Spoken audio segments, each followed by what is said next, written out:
اوف، میں جلدی ترجمہ کروں گا، دیکھتا ہوں اب نوٹ کرتے ہو کہ نہیں. اپنی اولاد کو قتل مت کرنا املاق کی وجہ سے.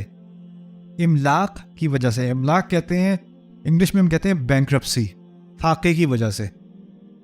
بہت ہی زیادہ آپ کی جو اقتصادی مشکل آ جائے نا، آپ پر معاشی مشکل آ جائے، اس کو کہا جاتا ہے عربی میں املاق. تو املاق کی وجہ سے اپنی اولاد کو قتل مت کرنا. پھر کہتے ہیں نحن نرزقکم و ایاہم، ہم ہی ہیں جو تمہیں رزق دیتے ہیں اور انہیں بھی دیتے ہیں. ایک اور مقام پر کہا سورۃ الاسراء میں وَلَا تَقْتُلُوا أَوْلَادَكُمْ خَشْيَةَ إِمْلَاقٍ، اپنی اولاد کو املاق کے ڈر سے قتل مت کرنا. پھر کہا نحن نرزقہم و ایاکم، ہم انہیں بھی رزق دیتے ہیں تمہیں بھی دیتے ہیں. کوئی فرق آیا؟ کوئی تبدیلی آئی؟ پہلے رزق کی بات کی تھی تو کس کا رزق پہلے کہا تھا؟ پہلے تمہارا، پھر بچوں کا. دوسری آیت میں کس کا ذکر پہلے؟ بچوں کا رزق پہلے، تمہارا رزق بعد میں. اب اس کو میں سمجھاتا ہوں کیسے اس کی حکمت کو سمجھیں. کیا عجیب کلام ہے اللہ تعالیٰ کا، سبحان اللہ. میں برگر کھانے لگا ہوں بھوک کی وجہ سے. سمجھ میں آتی ہے بات؟ میں برگر کھانے لگا ہوں بھوک کی وجہ سے. اگر میں کہوں میں برگر کھانے لگا ہوں بھوک کے ڈر سے، فرق ہے کہ نہیں؟ میں اگر برگر کھاؤں بھوک کی وجہ سے تو بھوک ابھی سے ہے کہ نہیں؟ ابھی سے ہے. میں کہوں برگر کھانے لگا ہوں بھوک کے ڈر سے، ابھی نہیں ہے، وہ مستقبل میں ہے، ابھی نہیں آئی. پہلی آیت میں ہے اولاد کا قتل مت کرنا املاق کی وجہ سے، املاق کی وجہ سے. تو ابھی بھوکا کون ہے؟ تم خود بھوکے ہو.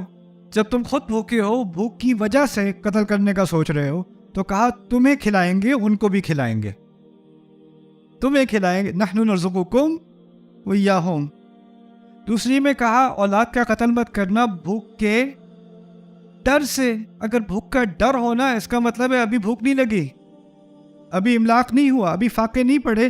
سوچ یہ آ رہی ہے کہ بچہ ہوگا تو پتہ نہیں پیمپر کے کتنے پیسے ہوں گے، پاؤڈر کے کتنے پیسے ہوں گے، ڈاکٹر کے کتنے پیسے ہوں گے، ڈیلیوری کے کتنے پیسے ہوں گے، کھانے کے کتنے پیسے، خرچے ہی خرچے. پھر بعد میں کپڑے لینے پڑیں گے، پھر یہ کرنا پڑے گا. ابھی نہیں ہوا فاقہ، لیکن ڈر ہے اس کے ہونے کا. یعنی آپ کا رزق کا معاملہ یہ نہیں ہے کہ آپ اپنے آپ کو افورڈ نہیں کر سکتے. آپ کے ذہن میں سارا مسئلہ آپ سے متعلق نہیں ہے، بچے سے متعلق ہے. تو اللہ نے کہہ دیا ڈر کے مارے مت قتل کرنا، ہم اس کو بھی دیں گے، تمہیں بھی دیں گے. نحن نرزقہم و ایاکم. سبحان اللہ، سبحان اللہ، ما اعجب هذا الکلام. پھر میں یاد دلا رہا ہوں وہی بات پرانی. ایک آیت ہے سورۃ الانعام میں، دوسری ہے سورۃ الاسراء میں، ہزاروں میل کے فاصلے پہ. کس کے ذہن میں ہوگا یہاں پہ من ہے تو اس کو ایسے کرو، اس کو یہاں پہ خشیہ ہے تو اس کو ویسے؟ کیسے ممکن ہے؟